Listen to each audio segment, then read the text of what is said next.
আর বিষয়টা হচ্ছে সেভেন আপটা এই জন্যই বলে যে আমরা জার্মানির কাছে 7টা গোল খেয়েছিলাম, কিন্তু এর আপনি যদি অতীতে যদি দেখেন, অতীতে আর্জেন্টিনা কিন্তু 10টি গোল হজম করেছে।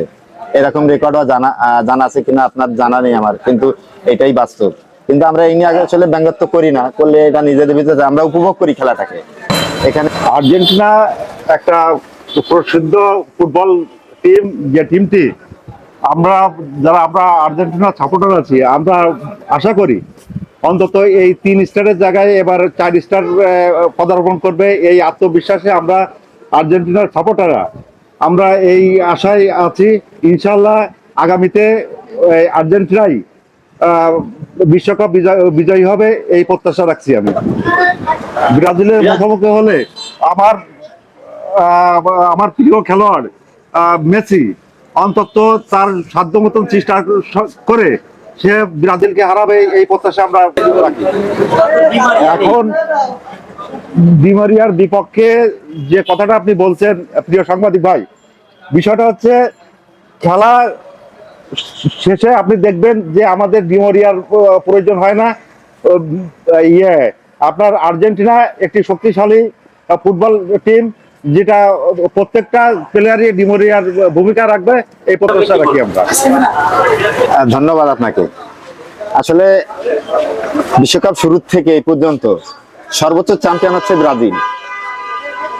আর ইনশাআল্লাহ আপনারা ব্রাজিলের ইতিহাস যদি দেখেন, যে 24 বছর কোনো সময় কোনো শিরোপার জন্য অপেক্ষা করতে হয়নি, 24 বছর পার করা লাগেনি। ইনশাআল্লাহ আমরা এবার হেক্সা কমপ্লিট করব, ইনশাআল্লাহ আমরা 6বার চ্যাম্পিয়ন হব, এতে কোনো দ্বিমত নাই। আর প্রতিপক্ষ যেই হোক, এটাকে আমরা কখনো ভয় পাওয়ার জন্য মাঠে নামি না। আমরা সবসময় যে কোনো টিমকে মোকাবেলা করার জন্য আমার দল সবসময় প্রস্তুত আছে। না না না, এটা আমরা ব্রাজিলের এরকম কোনো রেকর্ড নাই, ঠিক আছে। আমরা শৈল্পিক ফুটবল পছন্দ করি। ইনশাআল্লাহ এবারও আমরা শৈল্পিকতা দিয়ে আমাদের 6বার শিরোপা অর্জন করব। দেখেন, ফুটবলের শৈল্পিকতা শুধুমাত্র ব্রাজিলের ভিতরে আছে। নান্দনিকতা বলেন, শৈল্পিকতা বলেন, তা আমাদের হচ্ছে তারকা নির্ভর টিম সবসময় থাকে। আর খেলার ভিতরে আসলে হার জিত থাকেই। তা সবসময় আমরা তারকা নির্ভর নিয়েই বিশ্বকাপের মাঠে আসি, দর্শকরা দেখে। আর ব্রাজিল মানেই একটা অন্যরকম একটা উন্মাদনা কাজ করে। ব্রাজিল যখন থাকে না, বিশ্বকাপ থেকে ছিটকে পড়ে, তখন দেখেন যে ফুটবলের সেই ইয়েটা একদম নিমিষের ভিতরে ইয়ে হয়ে যায়, তার ইয়েটা সঠিকতাটা হারিয়ে যায়। এবারে ফুটবল বিশ্বকাপে অনেক কিছু পরিবর্তন হয়েছে, ঠিক আছে। এখন আধুনিকায়ন হয়েছে, যেগুলো আপনি একটু আগে বললেন যে হাত দিয়ে গোল করার এই বিষয়গুলো, এখন হচ্ছে আপনার টেকনোলজির যুগ।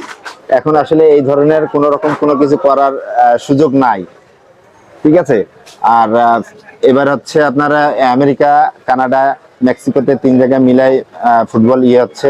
আর আমেরিকা বরাবরই আমেরিকার জন্য, ব্রাজিলের জন্য একটা সুফল নিয়ে আসে, ঠিক আছে। তো আমরা আশাবাদী এবার আমরা চ্যাম্পিয়ন হব। শোনেন, বর্তমান সারা বিশ্বে টেকনোলজি অনেক অগ্রগতির দিকে এগিয়েছে। আর আমার বিশ্বাস প্রত্যেকটা খেলায় একটা পরিচ্ছন্নতার ভিতর দিয়ে খেলা হবে। এবং এই ধরনের যে হাত দিয়ে গোল দেওয়ার যে কথাটা আপনি প্রিয় সাংবাদিক ভাই বলছেন, এটা আসলেই আমার মনে হয় যে প্লেয়ারের ব্যর্থতা না, ব্যর্থতা হচ্ছে যারা এই খেলা পরিচালনা করে তাদের ব্যর্থতা। ওই চেপেটার কথাটাই বলা হচ্ছে যে এখানে আসলে ওই খেলাটাকে আরো সৌন্দর্য আনার জন্য, যাতে করে মানে খেলাটাকে আরো সুন্দর হয়, সেই কারণে এই ব্যঙ্গাত্মকভাবে কথাটা বলে খেলাটাকে আরো সৌন্দর্য করার জন্য আমরা কথাগুলো বলি। কিন্তু আসলেই খেলাগুলো যাতে সুন্দর হয় এবং পরিচ্ছন্ন হয়, এই বিষয়টাকে আমরা আনন্দের সাথে এটাকে আমরা গ্রহণ করব, এই আশা আমরা ব্যক্ত করছি। না, আসলে এটা কখনোই আমরা আশা করি না। এটা হচ্ছে জাস্ট খেলার একটা উন্মাদনা সৃষ্টি করার জন্য, নিজেদের ভিতরে আনন্দটা উপভোগ করার জন্য আমরা এটা বলে থাকি।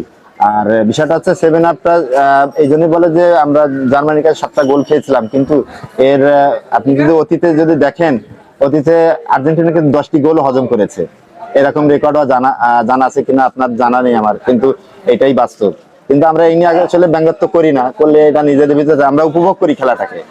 এখানে কোনো রকম রেষারেষি বা ঝগড়াঝাটির বিষয় না, উপভোগের জন্য আমরা আমাদের নিজেদের ভিতরে এটা করি।